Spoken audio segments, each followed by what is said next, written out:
almost simultaneously to the reading of the ruling of the Honorable Impeachment Court on the issue of sub judice rule, the respondent Vice President made a public statement.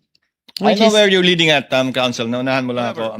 I thought the presiding officer would like to remind, through the lead counsel for the respondent, her client, to kindly observe the ruling of the presiding officer as well as the rules of the impeachment court, specifically Article or Rule 18 on the subject matter in regard to making comments on the merits of the case.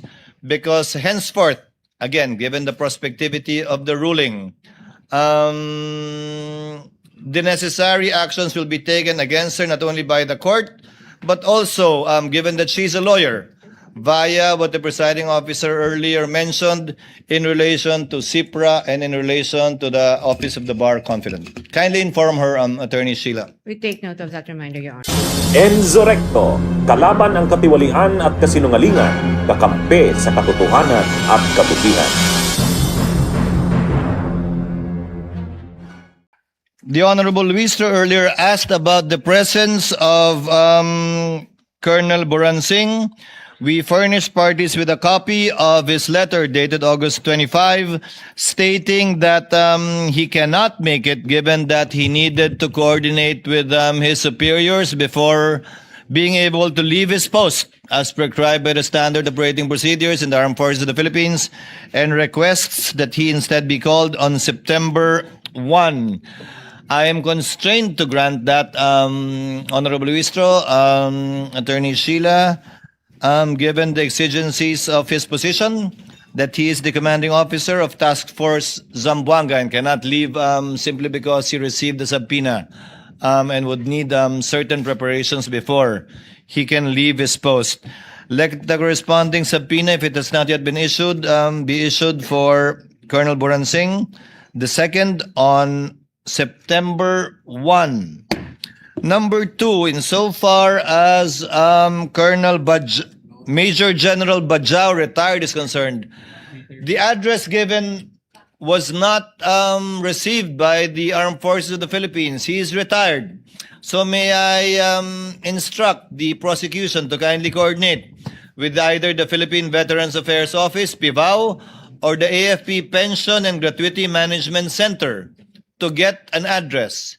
I'm sure he's receiving his pension from somewhere, and that would be a good place to look.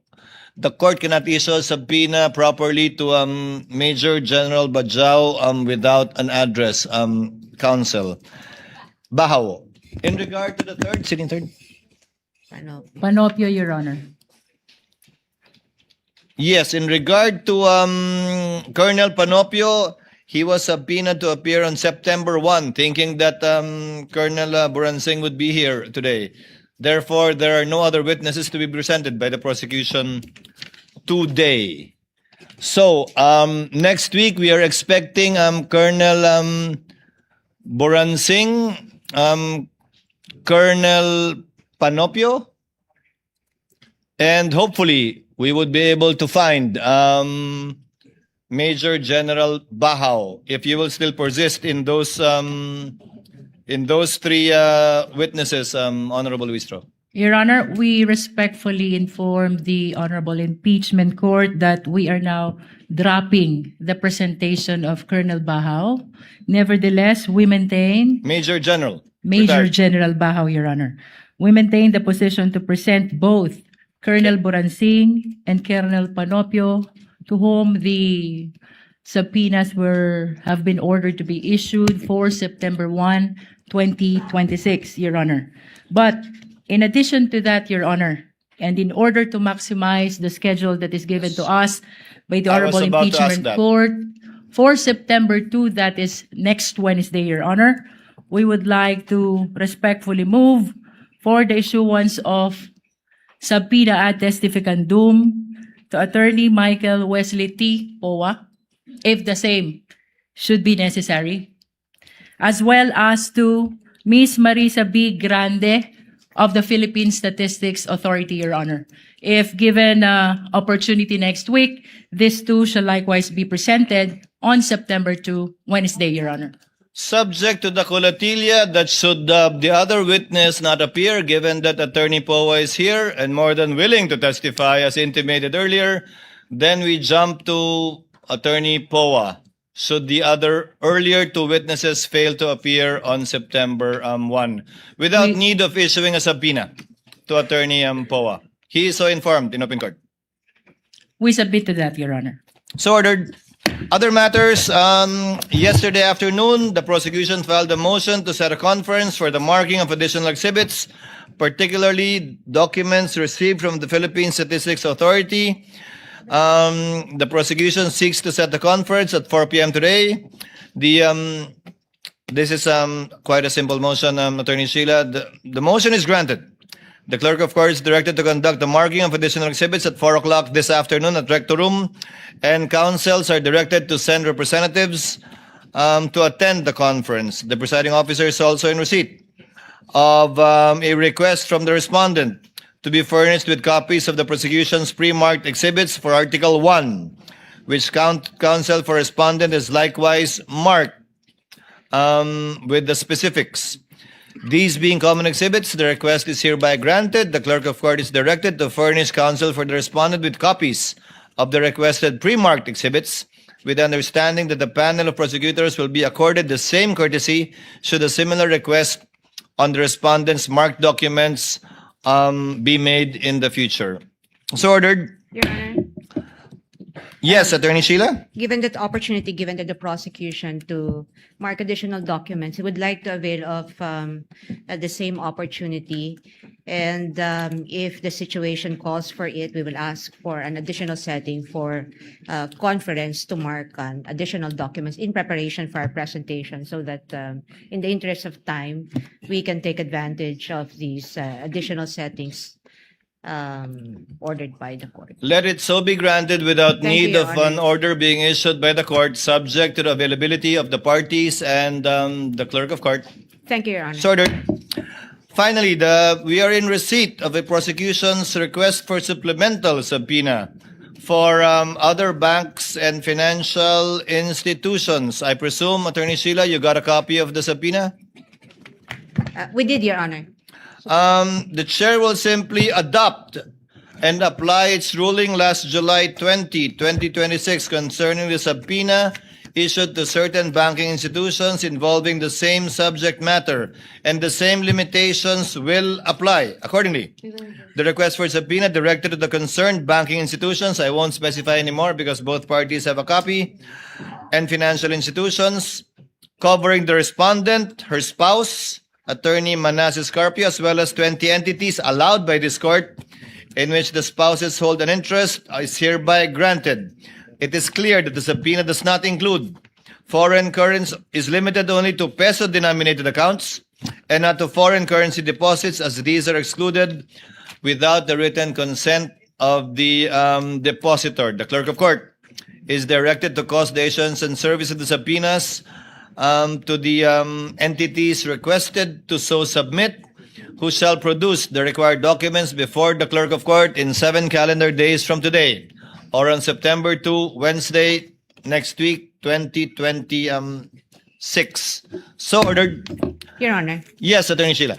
given the position that we had articulated on this matter of the subpoena with respect to bank records and other materials subject of that subpoena, we will just want to place it on record that we will be, or we are reserving our right to comment and to put our appropriate objections at the proper time. Thank you. On the record, Attorney On the Sheila. record, Your Honor. Yes. Your Honor, please. And or seek further remedies as is available to you. That's correct, Your Honor. Outside of this court. Yes, Honorable Listro. We would like to respectfully manifest to the Honorable Impeachment Court that almost simultaneously to the reading of the ruling of the Honorable Impeachment Court on the issue of sub judice rule, the respondent Vice President made a public statement I which know is where you're leading at, Counsel. Naunahan mo lang ako. I thought you were going to take up another matter, so let me cut you short. Yes. While the presiding officer was delivering its ruling on the applicability, limitation, and who is covered by Rule 18, a statement was issued by the impeached official, the respondent, the vice president, which clearly is covered by what the ruling earlier given by the presiding officer issued. So, given that it was done while the ruling was being issued, prospectivity would still apply. However, the presiding officer would like to remind, through the lead counsel for the respondent, her client, to kindly observe the ruling of the presiding officer as well as the rules of the impeachment court, specifically Article or Rule 18 on the subject matter in regard to making comments on the merits of the case, because henceforth, again, given the prospectivity of the ruling, the necessary actions will be taken against her not only by the court, but also, given that she's a lawyer, via what the presiding officer earlier mentioned in relation to CIPRA and in relation to the Office of the Bar Confident. Kindly inform her, Attorney Sheila. We take note of that reminder, Your Honor. Thank you, Attorney So Sheila. just, it will form part of the record, Your Honor. May I be allowed to read that portion of the statement of I the think respondent this is vice unnecessary, president? Your Honor. No need. Again, I find it unacceptable, and it will be commenting on the merits, and no need to read it in the records. The court can take, in fact, judicial notice of that, should it so desire. Senator Judge Aquino. Mr. President, for the benefit of everyone, may I be clarified again, what are the possible penalties for breaking or not following your decision po earlier? Kapag Senator Judge, it goes to the Committee on Ethics. Tama po, no? Yes? Yes. Kapag mga miyembro po ng councils, ano po yung mga posibleng penalty? Kapag respondent or complainant, ano po yung mga posibleng penalty? Kapag ibang tao po, kasama po ba sila sa saklaw ng inyong ruling kanina? We will issue the corresponding guidelines, Senator Judge Bam, for the information of Senator Judges, that it will be in a clear table form.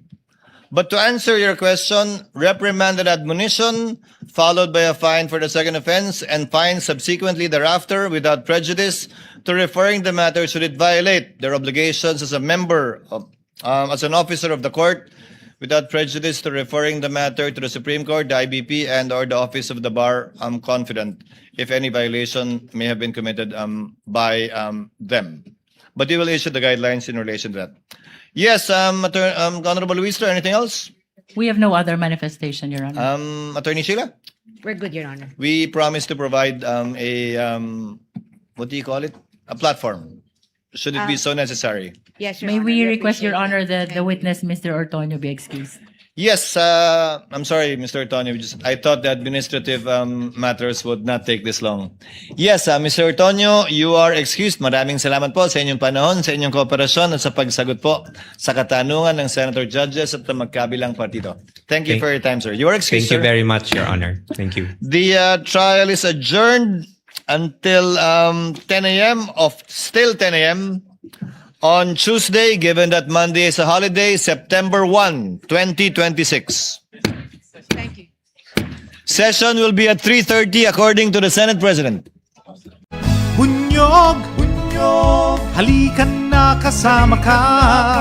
Bunyog, kapag buklod ay may pag-asa. Luzon, Visayas, Mindanao, isa ang pananaw. Sa bagong Pilipinas ang bunyog isisigaw. Bunyog